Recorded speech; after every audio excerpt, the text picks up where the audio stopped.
Thank you everyone for joining us. Welcome to the Hamburg Unified School District Cash for College presentation. As a reminder, if you have any questions, please type your questions into the Q&A box at the bottom, and we will try our best to answer your questions throughout the presentation. If there are questions that we are unable to answer, we will definitely find the answer for you at a later time. Today, you're joined with our two presenters. We have Elizabeth On, CT Advisor at Mark Keppel High School, and also Paulina Serrano, CT Advisor at St. Gabriel High School.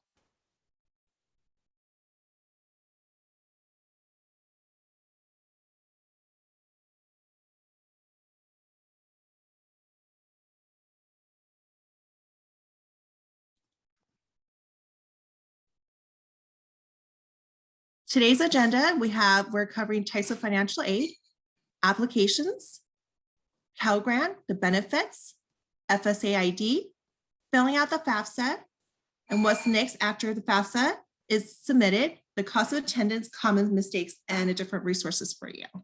Okay. Before we get started, we would like to find out who our audiences are. So if you could please answer the questions, the 3 questions we have for you.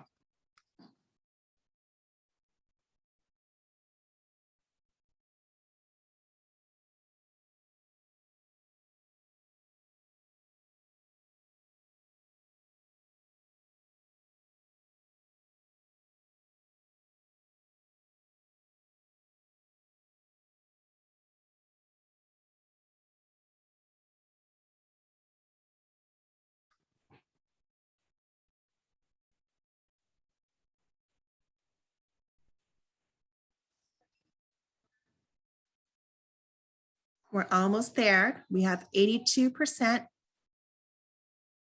participating.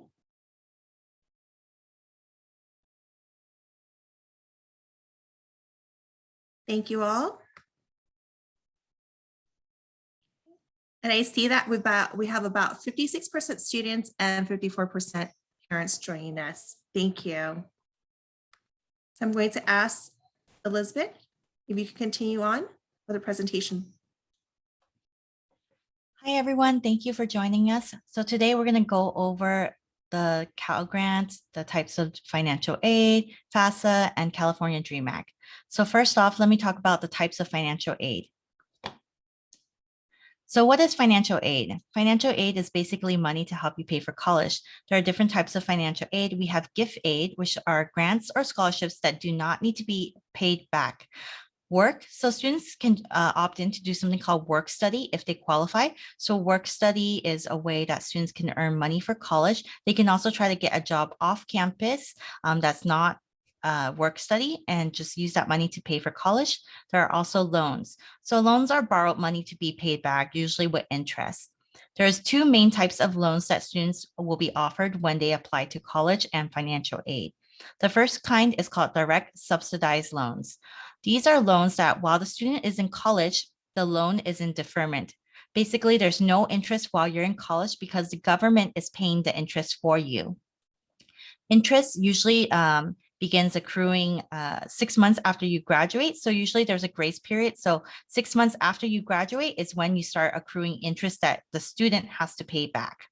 The other type of loan is direct unsubsidized loan. So basically, as soon as you take the loan, you start accruing interest. So we definitely do not recommend taking out loans unless you really need to.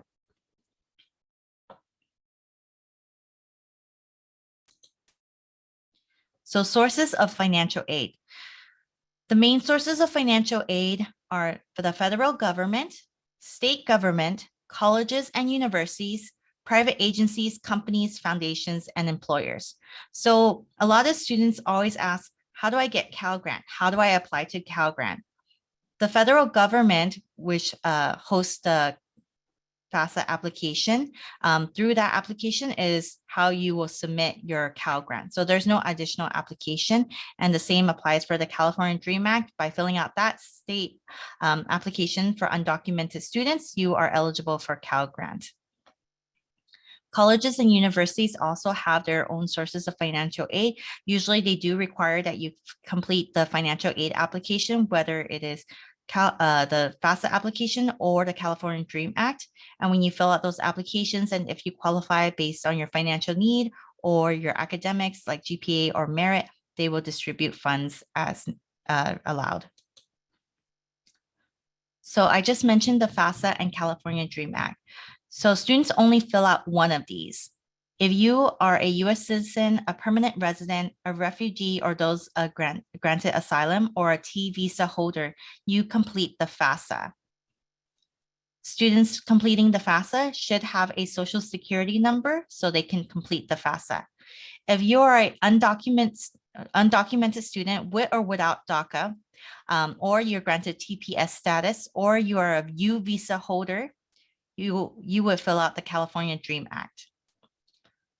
I know some students might be worried about completing the California DREAM Act if you're an undocumented student, but don't worry, this application is for our undocumented students and they are not trying to deport anyone or anything like that. So this is the one way that students who are undocumented can get financial aid to help pay for college. So Cal Grant, what is Cal Grant? Basically, the Cal Grant is you fill out the FAFSA or the California DREAM Act, and it looks at your GPA, which I'll go into detail in a little bit. And those items will be how you are considered for Cal Grant. The other thing that they look at is your household income and size. To be eligible for Cal Grant, students must be either a US citizen or eligible non-citizen, or be eligible for exemption under AB 540. You have to be a California resident, and you must attend an eligible accredited California college or university at least half time in the following school year. So this means you have to be at least a part-time student. Usually this means about 2 college classes per semester, but it also depends on the units. If you have more questions about that, please speak to your counselor. So March 2nd is a very important deadline. March 2nd is the priority Cal Grant deadline for high school seniors and previously graduated high school students. Students attending any Cal Grant eligible school should apply by this date. This is when Cal Grant A, B, and C are awarded. You are also eligible for entitlement and competitive awards. So it's already towards the end of October. The application for both FAFSA and California DREAM Act opened in October 1st.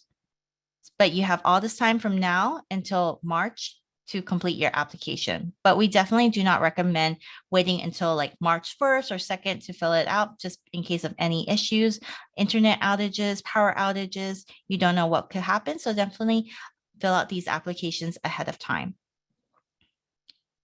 If students do make any mistakes, usually the application will notify you.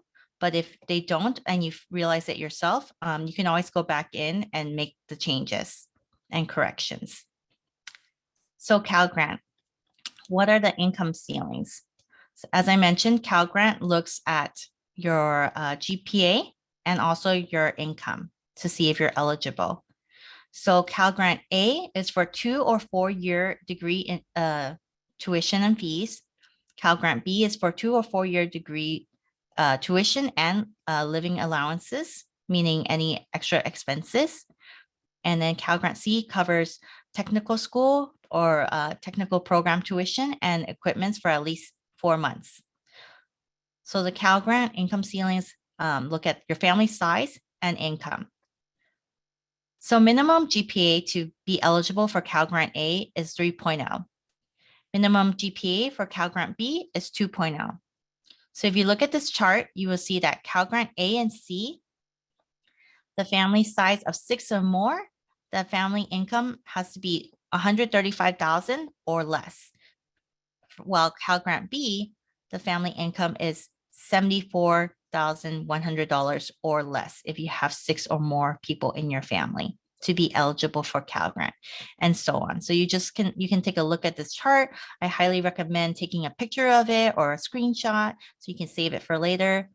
In addition, this recording will also be posted online later, so you can come back and refer to this. Another thing is that this is talking about dependent students and independent students with dependents other than the spouse. So if the student has a child, they would, and that they cover the expenses for that child more than 50%, that will also count as an independent student. So looking over this chart, these are the award amounts based on the Cal Grant that you will receive. If you look at the first one, that's for Cal Grant A. So if you receive Cal Grant A, you wouldn't receive the Cal Grant award if you are going to community college. They would do a community college reserve, so then you can utilize Cal Grant B instead. That way you can save the Cal Grant A for when you actually go to a four-year college. Cal Grant B is for lower income families, and there is a living stipend that is offered to the students. So if you get Cal Grant B, the first year you may receive less aid because you'll get the 1,648, but the following years of college, the second, third, and fourth year, you will receive the top amount, which is from Cal Grant A, combined with the living allowance of the 1,600. Additionally, based on the four-year college that you go to or the two-year college, you will be getting different aid amounts. So if you look at the Cal States, you will get $5,742 a school year that you qualify for Cal Grant. UCs, you'll receive $12,570. For private nonprofit schools, you'll get $9,220. And for for-profit schools, you'll get $4,000.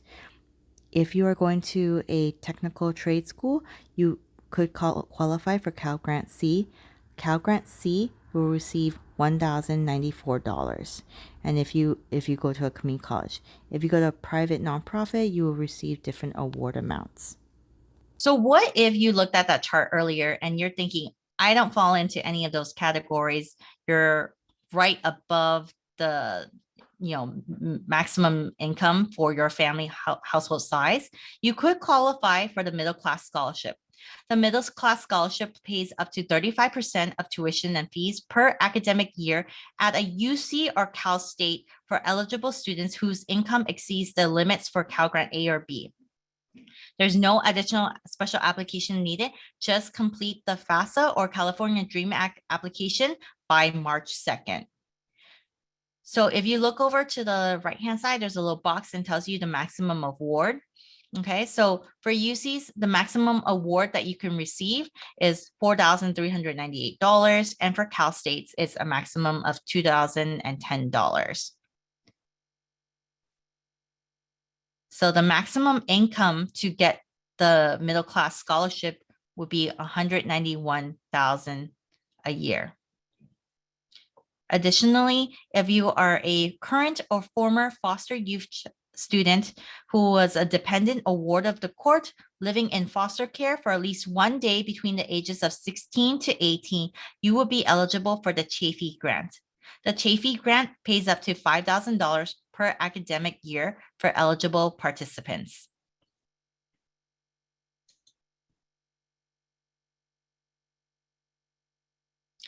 So what are the benefits of filling out the financial aid application? A lot of people wonder that, especially if you just looked at that chart earlier today or heard previously that you make too much money. Why should you even fill out a financial aid application? First of all, it's only about 30 minutes and it's free. Additionally, merit and athletic scholarships are another important reason to fill out the FAFSA. Many schools will request that you complete at least the FAFSA or California Dream Act before they can award you any other funds.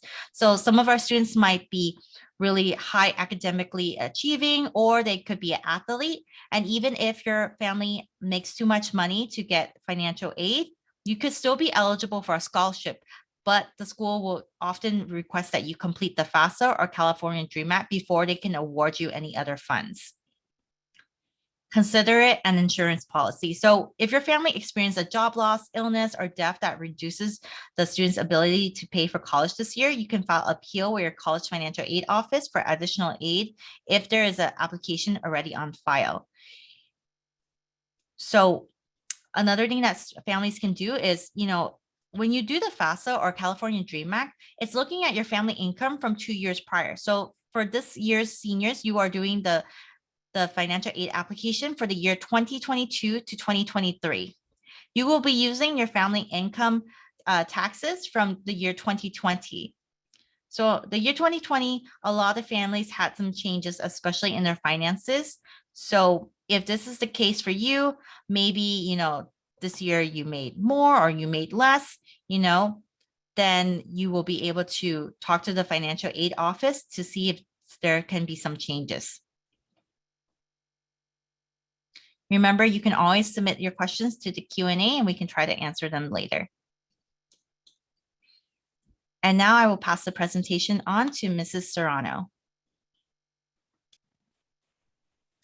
Hello, everyone. I'm going to start to talk about the FSA ID. Next slide, please. So the FSA ID, it serves as an electronic signature for your financial aid application. You do need a social security number. If the parent, for example, doesn't have a social security number, there will be a slide that covers what to do next. But essentially, the parent will not be able to electronically sign off on the financial aid application. They will need to download the form to submit a signature page by mail. So the student and parent will both need one. Use your personal email address. This is very important. If you use your AUSD ID, AUSD email, anything that is outside of AUSD will get bounced out. And also when you start to apply after leaving the high school, then you will no longer have access to that email account. So it's important that both the parent have their own personal email address as well as the student. You will need to verify with the cell phone number, and the website is listed on here as studentaid.gov. Next slide, please. So filling out the FAFSA, we're going to go over how to fill out the application now. So before you start, here are some documents you'll need to have on hand. If you're a dependent student, which is, it should mostly be all of our students, you'll need these forms, and parents as well will need the same forms. So you will need a social security number, your driver's license number if you do have one, your alien registration number if you're not a US citizen. Records of investments include stocks and bonds and real estate, because they will ask some assets questions of both student and parent. A federal student aid PIN number, which will be to electronically sign, which is the FSA ID number that I just discussed in the previous slide. You will need bank statements, savings and checking account balances, and then records of any untaxed income, which could include child support, interest income, and veterans non-education benefits. Also, most importantly, the federal tax, including your W-2 forms. Next slide, please. So the sections of the FAFSA, there's 7 sections. So we'll start with the student demographics, then move on to the school selection. Section 3 is dependency status. Section 4, parent demographics. Section 5 is the financial information. Section 6 is to sign and submit. So the sign and submit is where you will enter your FSA ID number. And like I said, if parents do not have a social security number, then they will actually just download the page, physically sign it, and mail the signature page in. And then finally, you'll get a confirmation page. Next slide. So section 1 are the student, so here are some student demographic tips. This is very important. So at the end of the year, the schools will upload the GPAs to a system. And in addition to that, you're going to submit your financial aid application.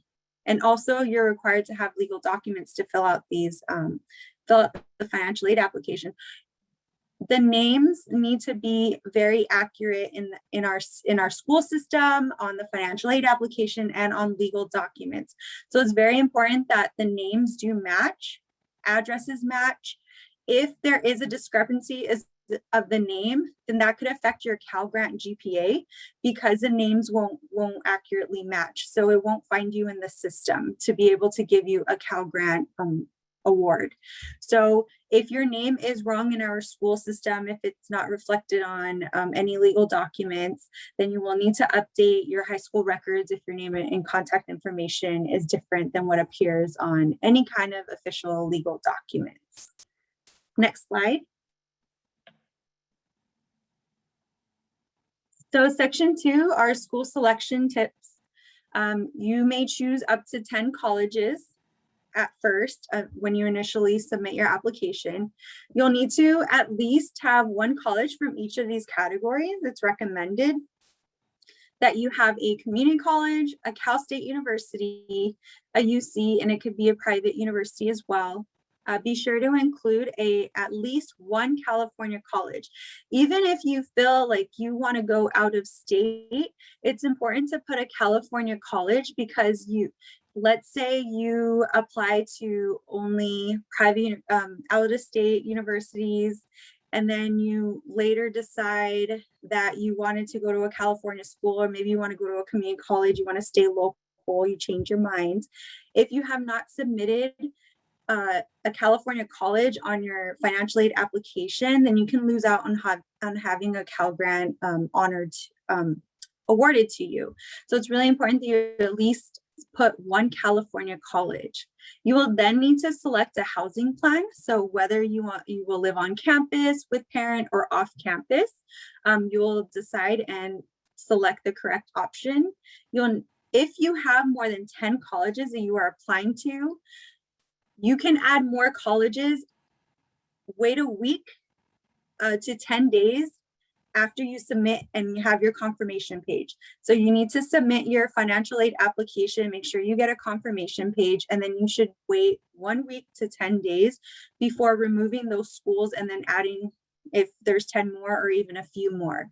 So you want to make sure that you meet all of these tips that we have on this slide before removing any schools. So you need to make sure that you submit all of your 10 first, and then wait a week to 10 days. So again, I just want to remind you that if you have any questions, please put them in the Q&A section. As we are moving along, we do have other panelists that are answering questions, but we will also answer questions at the end. Next slide, please. So section 3 is the dependent status tips. So we suggest answering no to these questions makes the student dependent, and it must be submitted by the parent information. So this is a screenshot that is taken directly from the financial aid application. So you can see the dependency status. If all of those do not apply, then you will select none of the above. Next slide. Section 4, parent demographic tips. So make sure that all the information is correct. I did see in the Q&A portion prior to this that if a student is not in communication with parent, if they don't live with parent, you still have to put parents information. Okay, so even if they live with a grandparent, you still need to provide parent information.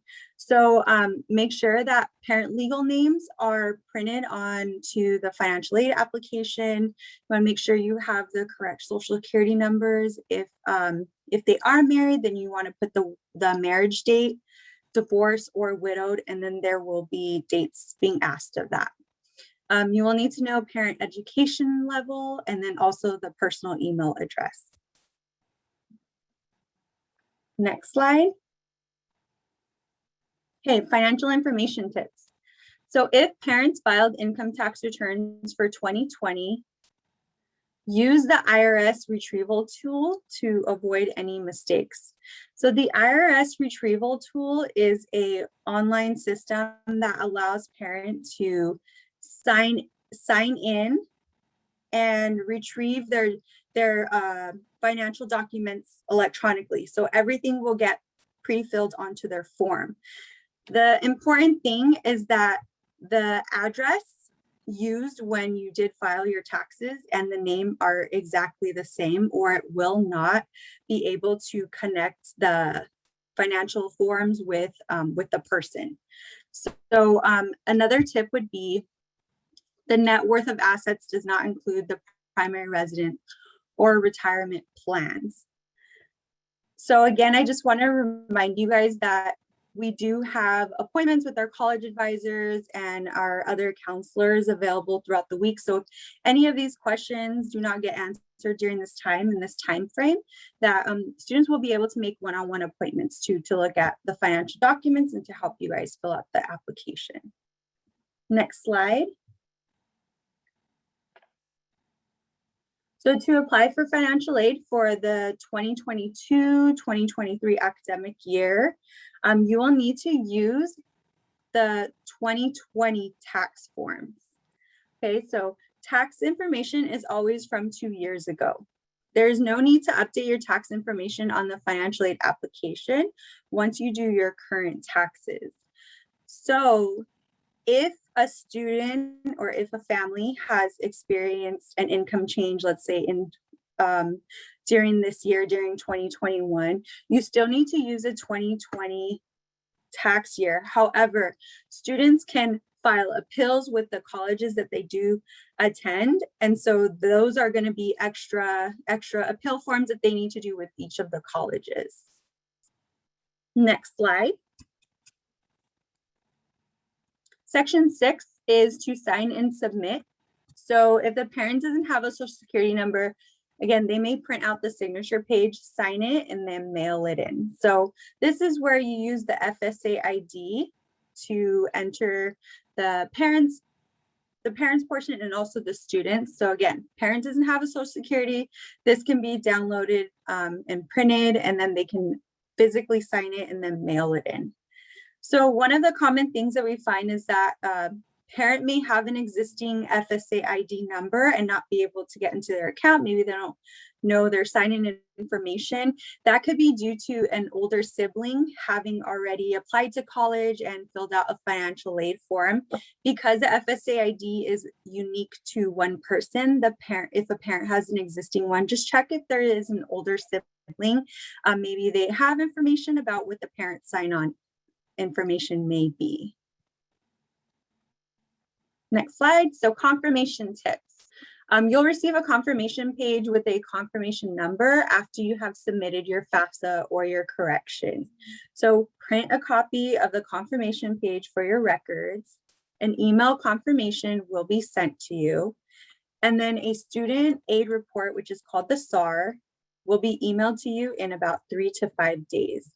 So this will include information such as the expected family contribution, which is an EFC number, and then the estimated eligibility for federal student loans, federal Pell Grant, and selected for verification. So it's very important that you keep this information, this confirmation number. Also remember the sign-on information that you use, because every year you will be required to fill out a financial aid application because you will need to update it with new financial information from the 2 years prior of tax information. So what's next after you submit your FAFSA? Students can expect to receive a financial aid offer generally 2 to 3 weeks after acceptance at a four-year college and late spring to early summer for a community college. Please create an account 7 to 10 days after you complete your FAFSA or your California Dream Act at the website listed, which is mygrantinfo.csac.ca.gov. It'll show the award status of the Cal Grant or middle class scholarship. You can check for any pending requirements. If awarded the Cal Grant, you must claim your award. This is very important. You must confirm your college of attendance as well. And you must self-certify your high school graduation. And then we do have a tip here. So financial aid offers letters are not standardized. Each one is different. So read, compare, evaluate each financial aid offer with care. So you'll get a list of your offerings for community college, if you go to a UC, a private college. So that is just important that you look at all of those, and remember to please claim your award for your Cal Grant.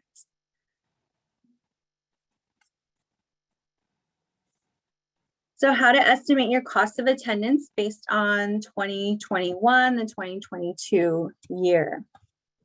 So here we have each category for community colleges, Cal State universities, the UCs, and any private universities.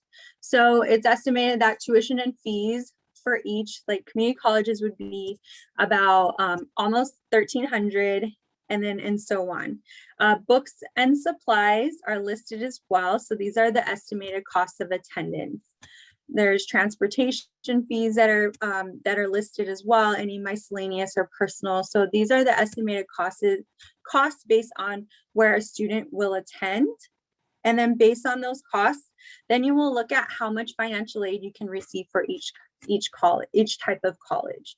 So there are a lot of factors that go into play for students deciding where they want to attend. So this is just an estimated cost of attendance based on the 2021-2022 school year. Next slide. Common FAFSA mistakes.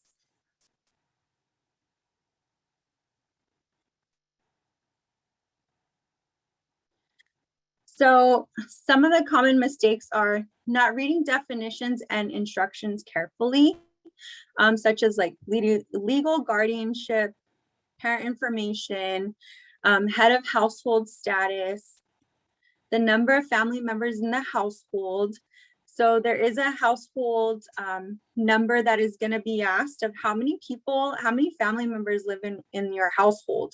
So that's a very important question. Then it's going to ask how many children are actually in college. So those are two very important questions that go into play of like what your expected family contribution would be. And so just to go over, I don't think I mentioned this, but that EFC number, the expected family contribution number, is going to be a number that's generated based on all of the information that you input. And so that number is going to tell you what you're able to contribute to the student's education. So if your EFC is 0, they're actually telling you that you're not able to provide a dollar amount towards education. So that could potentially put a student at a higher award status. So there's a lot of different factors that go into this. Also, another mistake would be when you're inputting information that you start to confuse the student and the parent questions. So make sure that you pay attention to whether you're in the student section or the parent section, because the questions are going to be very similar. And then also verify your name and date of birth as well.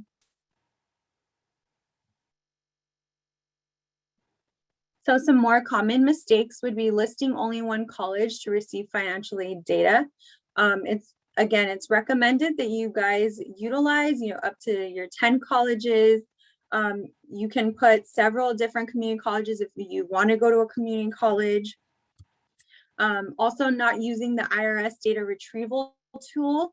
If you don't use that data retrieval tool, then you risk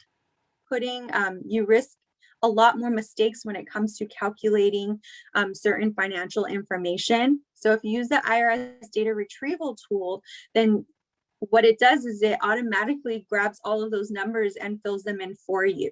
So you don't have to fill them in by hand. Also, another mistake would be not providing net worth of assets as of the date that the FAFSA is completed. And it will ask you for your savings account balance, your checking account balance, and different information like that. So a common mistake would be not to report it correctly as of the date that you are actually completing the application. Another mistake would be including assets that should be excluded, such as the value of your primary residence and retirement plans. So each section will give you, it'll let you know in detail what you need, what numbers they're actually looking for. So pay attention to each of those questions. Also, the 529 plans, where to report an asset, where to report distributions. So if you have a 529 plan, that is actually something that is an asset to a student. So if you don't know what a 529 plan, you don't have it, don't worry about that. But again, we are going to be available for appointments. So if students want to go over this in person, then we are available too. Next slide. So we are going to go over some resources.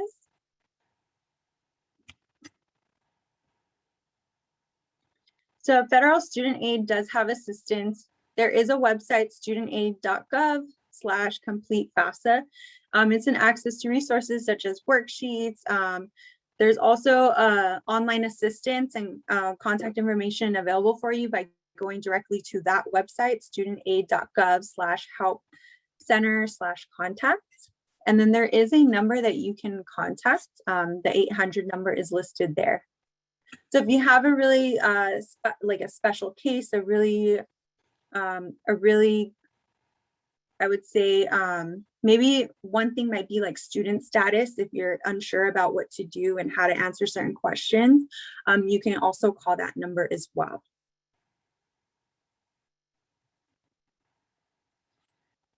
So at this time, we ask that you guys please scan the QR code to complete the survey. You may enter into our $1,000 drawing. There is a link right below that if you do not have access to be able to scan the QR code. If you could take down the website, which is tinyurl.com/FAFSA, so FAFSA, and then 102521. It's today's date. So it's /FAFSA 10/25/21. So we will give you time to complete the survey. If you have questions, put them in the Q&A portion. We will go over some questions.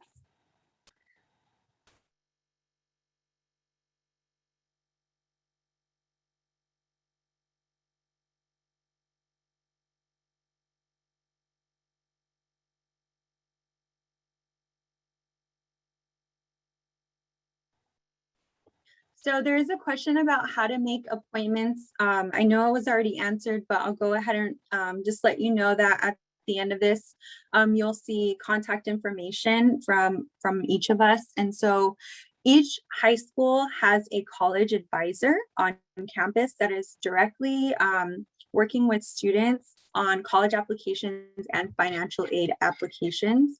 I can speak for San Gabriel High School and say that we do have financial aid Fridays. I know each of the high schools, we all have something different. If Ms. On might want to say what Mark Keppel is doing, but we have financial aid Fridays in the College and Career Center at San Gabriel High School. So there is help where students can work on a computer. And Ms. On, can you let them know what Mark Keppel's doing? Students, all Mark Keppel High School students and parents should have received a newsletter today and in the previous weeks about our Turn It In Tuesdays.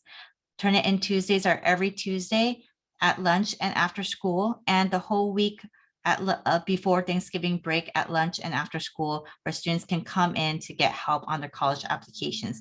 All information was emailed to students and parents. And I do want to say we have a question about whether the financial aid application is it mandatory? No, it is not mandatory. However, you will not be able to be awarded any grants, or you won't even be eligible to apply for a federal loan. And so even if you feel like you might not qualify, we talked about this in another slide where it could be used as insurance. Like, what if your family has hard times during the semester, and then you need to apply for financial aid? You wouldn't have an application on file. So it's really important that you take it upon yourself to fill out your financial aid application, and you have to do it annually. So it's something that has to be done every year because you need to update new financial information.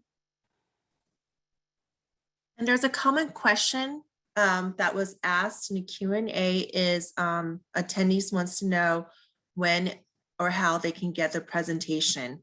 So a link will be sent to you via the email you provided later this week so that it will have the recording as well as a link to the presentation you're viewing today so that you will have access to that.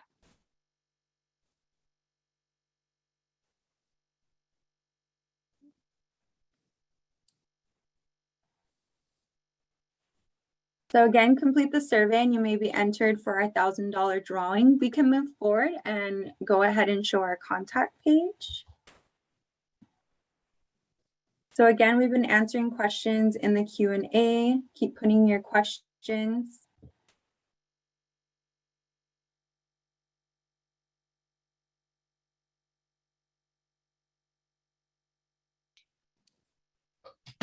So families, it doesn't look like we have a page for our contact information, but all of that information was in the email that I sent to you earlier today. So just check that email, scroll down to the bottom, and you'll see the contact information for all of the advisors, the CTE advisors and the USC College advisors. So feel free to click on the email or click on the booking link for any of the individuals listed in the email for your school. Some of the other questions that we received, one question about the Chafee grant, it is a separate application. If you are able to access the questions and answers, you can scroll through and you can see the link for the Chafee grant, or you can Google it and find out how to apply. Let me just go back to a few of the slides. So students who are asking about the Chafee grant, please take a picture of this slide. The link is at the bottom. If you are thinking that you would be eligible for the Chafee grant, you must complete the application that is listed at the link that is on the screen right now.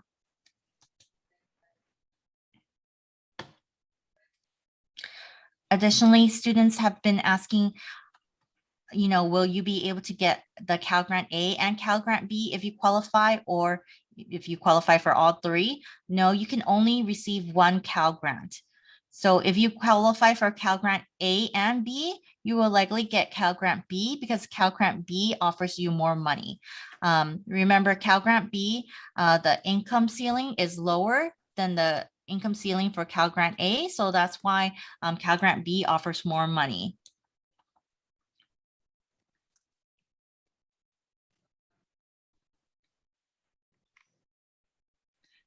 So there were a few questions about what information to put if the student does not have contact with the biological parents.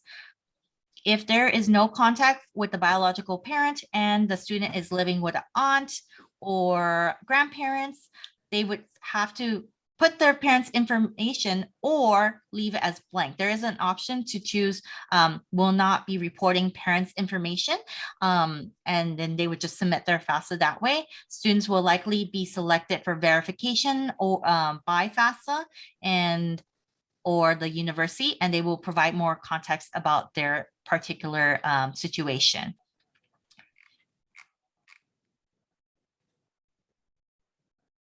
Cal Grant is not a separate application. So I repeat, Cal Grant is not a separate application. Cal Grant uses your FAFSA or California Dream Act to distribute funds.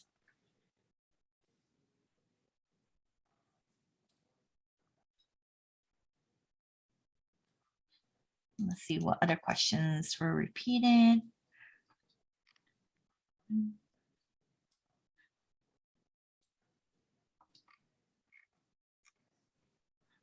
One question that we always get is there a benefit to submitting the FAFSA early? So some universities may distribute university grants based on the first come, first served basis. But in terms of federal and state aid, as long as you submit by the March 2nd deadline and you qualify for financial aid, you will still receive the same amount, whether you submit in October or in January, in terms of federal and state aid. But for universities themselves, some universities might have different deadlines, and they might distribute aids based on a first come, first served basis.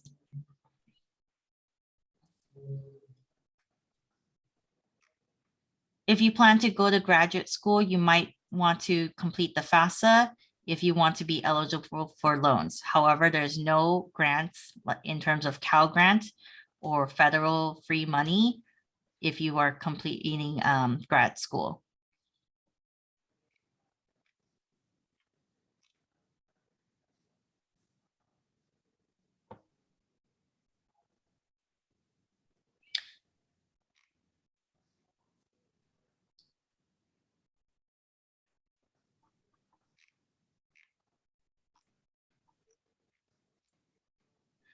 One question that we've been getting is about, will family assets affect the financial aid amount? Yes, it would definitely affect financial aid amount, because if you have more assets, then you will be eligible for less aid. Keep in mind, if you own your home, you do not report your home that you live in as an asset. However, if you have a second residence that you receive income from, or if you're just letting another family member live there, you would still report that second home as an asset.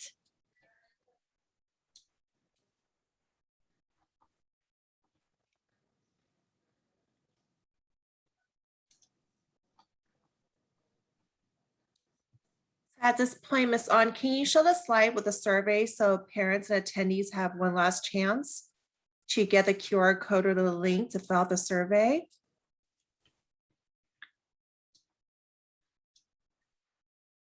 So just a reminder, this survey is from the California Student Aid Commission, and if you complete the survey, you are eligible to enter into a drawing to win $1,000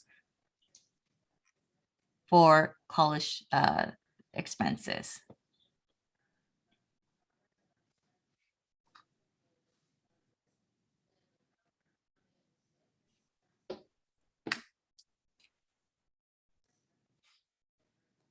So at this point, thank you all for attending. We appreciate all the questions that you've asked. If there's a question that you felt like you were not, that was not answered to the fullest, and you have additional questions, please feel free to make an appointment with our college advisors. They'll be happy to meet with you via virtually and answer any questions you may have. Just to keep in mind that the presentation and recording of this presentation will be sent to you later this week. Okay. Thank you all. One last Yes. thing. First, for all students and parents, if you have additional questions and you want help outside the school hours, or maybe you just want to ask real quick, FAFSA has a live chat option. So you could just go to the FAFSA website, go to their contact us, and then find the live chat button. And then you could just chat with a financial aid representative and ask them your questions. Thank you, Ms. On. Any last words, Ms. Serrano, Ms. On, before we sign off for the night? No, Thank you that is all it. for I think joining that- us. Yeah, that's an important resource, the live The live chat. and then, yeah, the live chat, sorry. Live chat, that's directly with the with CSAC. So with the California Student Aid Commission, that's a direct line for them. Okay. Thank you all for joining us, and have a good rest of the night. Goodbye.